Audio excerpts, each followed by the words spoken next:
Today's topic is welcoming change and transformation. We've all been through so much in the last year. This is our third of these workshops in the last few days, and this is all part of the Max U project. And we want you to know about the Change Exchange, which is a pen pal program going on through T.J.Maxx right now to join women across the country and in North America to support each other.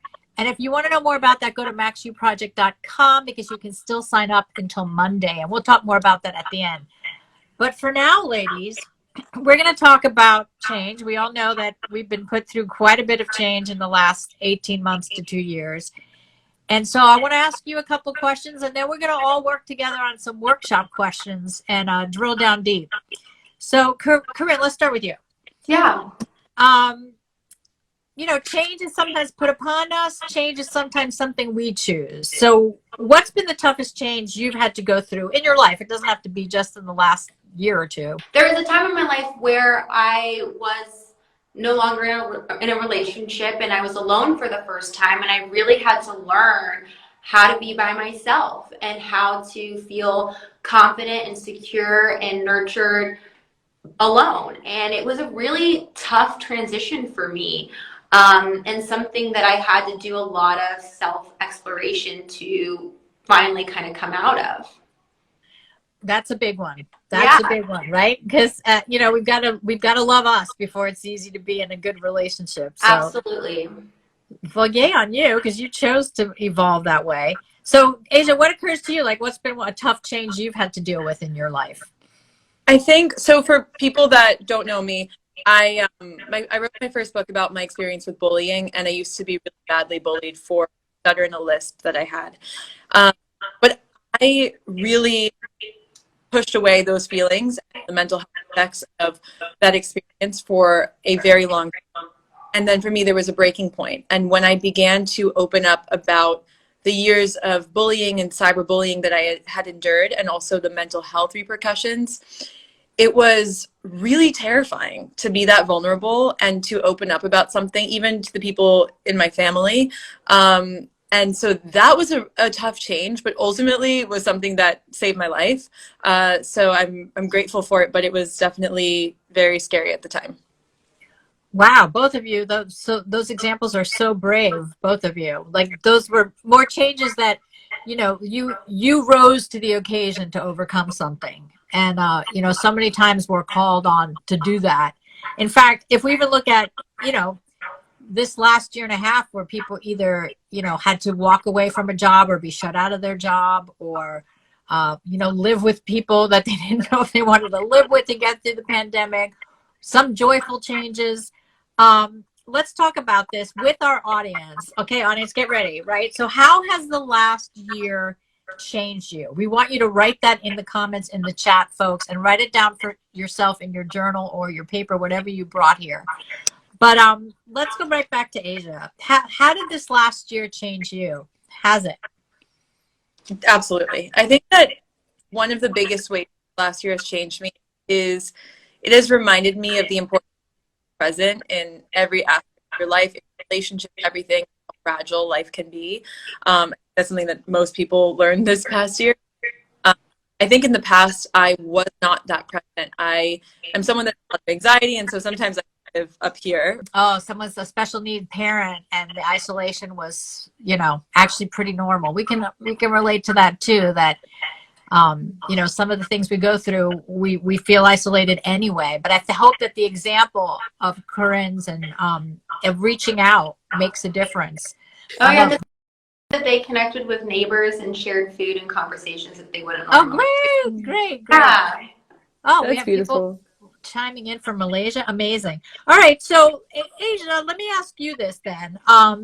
What were you able to kind of let go of in this last year? Because, you know, all of us being so up against it, looking at ourselves in isolation, was there something you let go of? And folks who are watching us, write that in the chat too. Did you let go of something during the pandemic? I think something I let go of is the attachment to kind of everyday small things that didn't go the way I thought they would. And there's actually a great quote I just read in a book I'm reading called Man's Search for Meaning.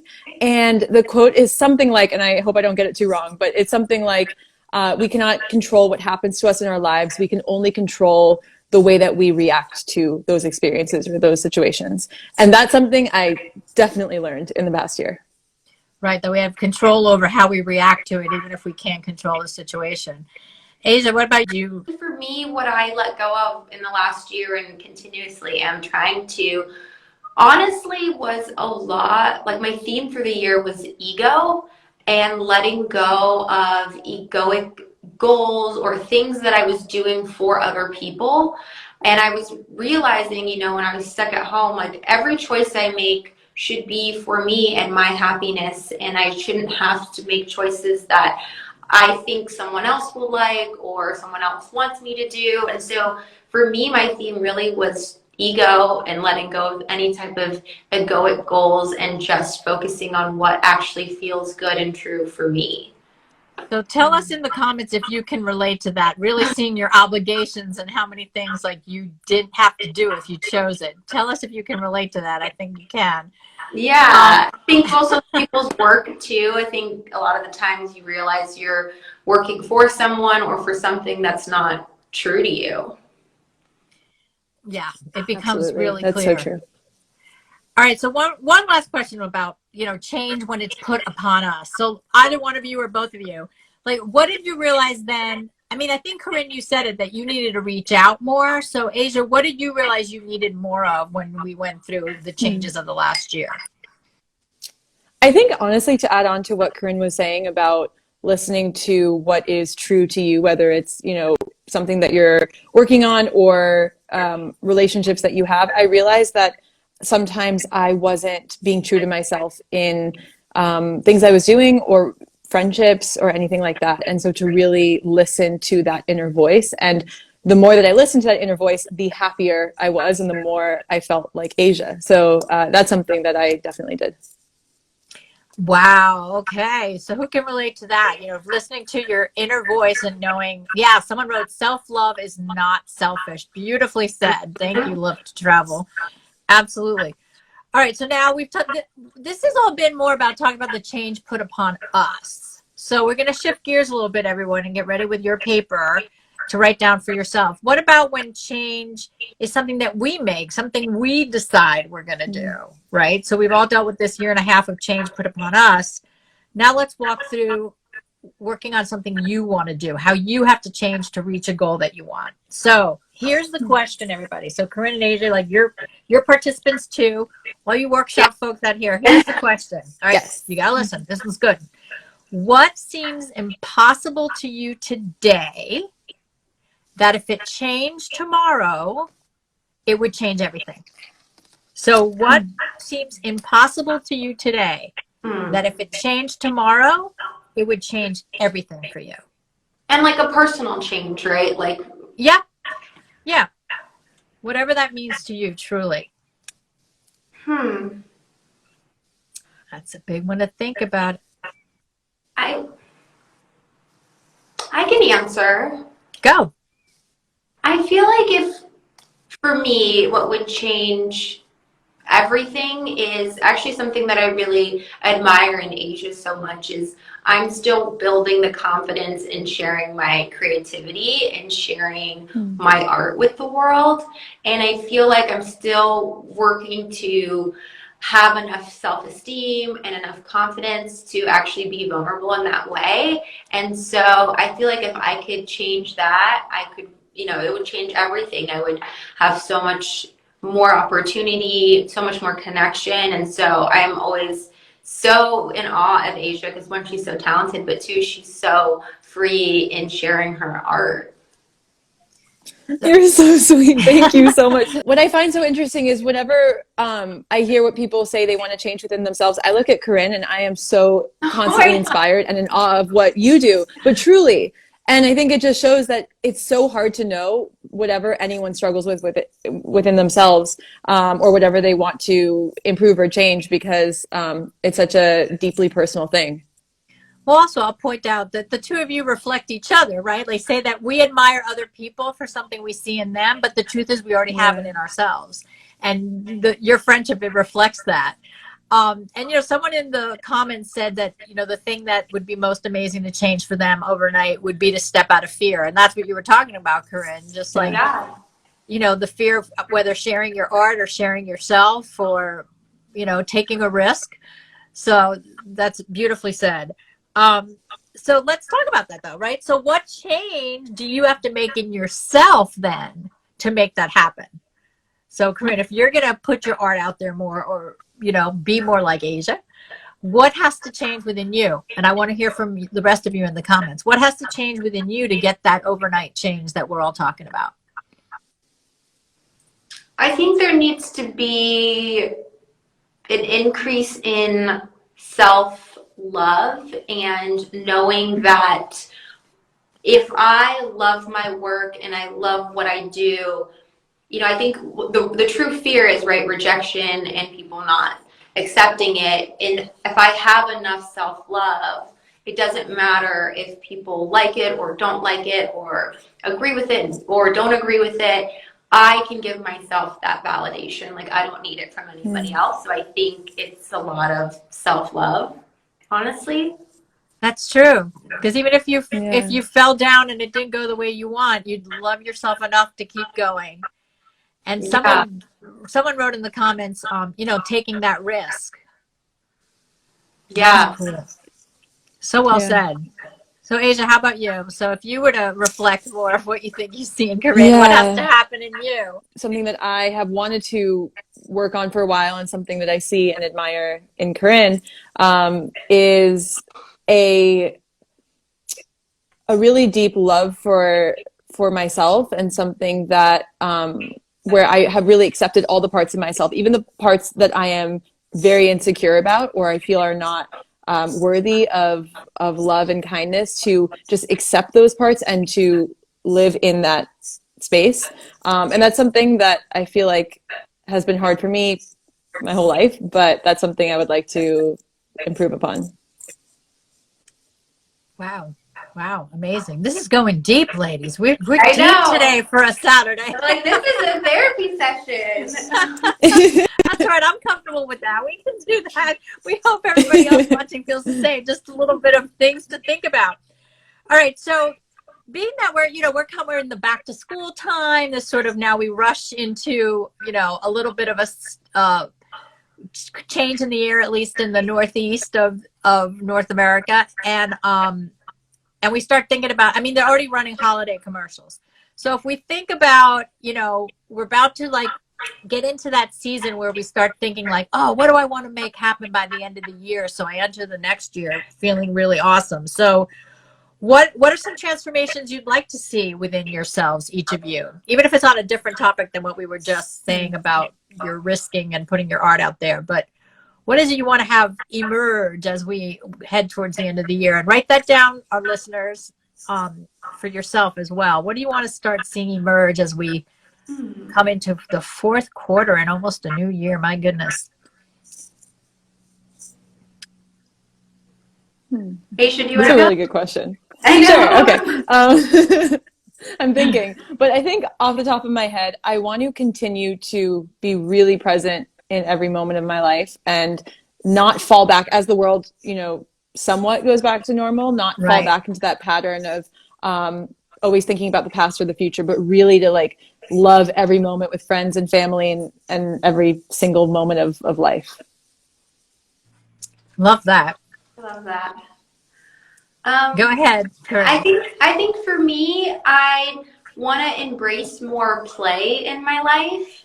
I feel like looking at the end of the year, there's holidays. I have two sisters that are 12 and 13. This is probably one of the last Halloweens that they might actually let me interact with them. And so I feel like we've been locked up. I've been working really hard this last few months, and I just would like to incorporate more play and more fun and to not feel like I have to be productive all the time.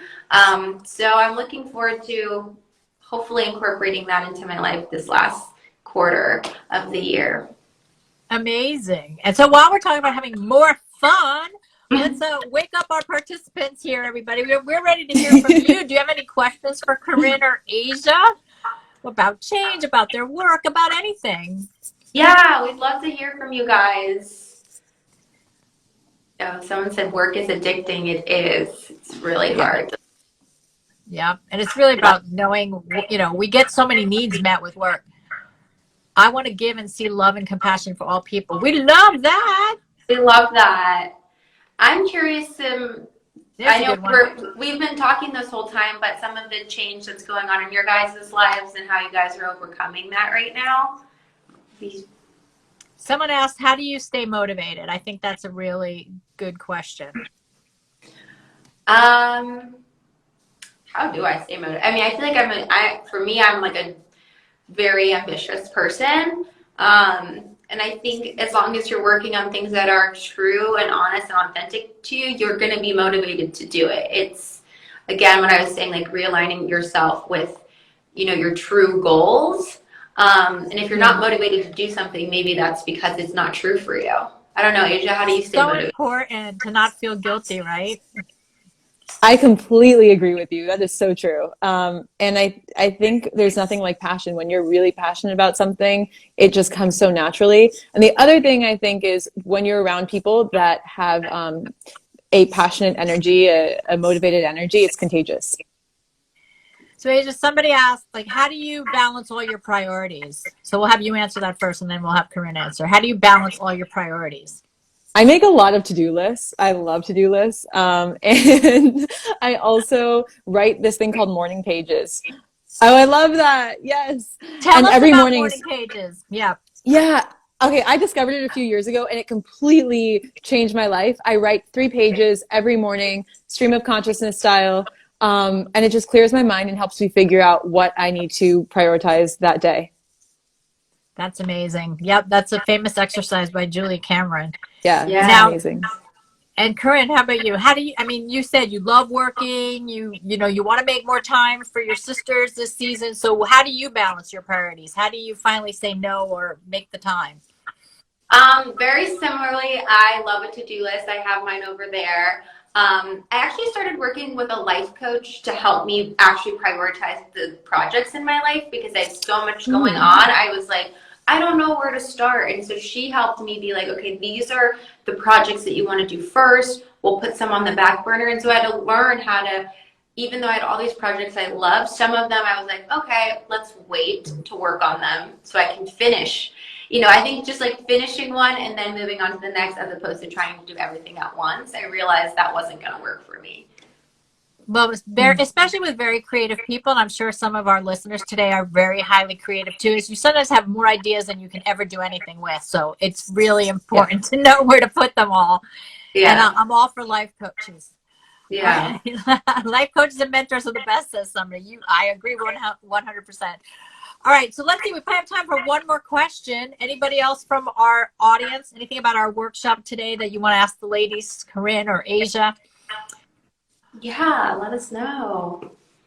We'd love to. Oh, you have any books you recommend? Ooh. I've been really bad about reading lately. Asia has books though. Thank you. I actually was also very bad about reading until very recently. I just read this book, Man's Search for Meaning, that I mentioned earlier. It's incredible. I really recommend it. It's not a really long read either, and it's very, very interesting and very inspiring. And it's a deep one, but it really makes you think. Yeah. All right. So let's. I want to let everyone who's listening know that to get more good stuff from the Max U project, there is a fantastic pen pal exchange going on right now, connecting women around North America, called the Change Exchange. And you can take part of that at maxuproject.com. You can still sign up until Monday the 20th. maxuproject.com. And donations per person are being made to Dress for Success just by your participation. You don't have to pay anything. So it's been an amazing project. So our ladies here, what are your final thoughts for everyone on welcoming and embracing change in these times that we live in? I would say that Corinne, do you want to go? yeah, I would say that change is inevitable. It's part of life. And one thing that I've gained from my therapist is she's always told me, whenever you have change in your life, Corinne, whether it's going to be good change or bad change or whatever, there's always going to be a level, at least for me, maybe she's talking to me, there's going to be a level of fear going into the unknown. And as long as you can accept that, you can push past it. And that's been something that I've taken into every big transformation in my life, even good ones. Like I just bought a house and I'm like, this is scary. It's great, but it's scary. And just knowing that that's part of the process and part of the journey has been very relieving for me. Yeah, it's just this thing we called life. Yes. Yeah. Man's Search for Meaning, folks. Those people were asking what the name of the book was. Man's Search for Meaning. And Aija, Yes. bring this home for us. What do you want people to remember about embracing themselves and change and transformation? I mean, I agree with everything that both of you have said and echo that. And I also think that, it's okay when you're going through a moment of change and transformation to be scared and to feel really uncomfortable because it's inevitable. It's part of that process. But to just remember who you are and what you believe and what you want during that period. And you will figure it out and put the pieces together. Yep, and it really is one step in front of the other because there's no workbook, there's no manual. We rely on our friends and do the best we can. And here we had two lovely friends talking with us today, Corinne Foxx and Aija Mayrock. I'm Laura Berman Fortgang. This is T.J.Maxx, and keep checking in with us. We can't wait to see you again. MaxShoeProject.com. Thank you, ladies. Thanks everybody. Thank for being you. here. Thank you so much. Bye, you guys.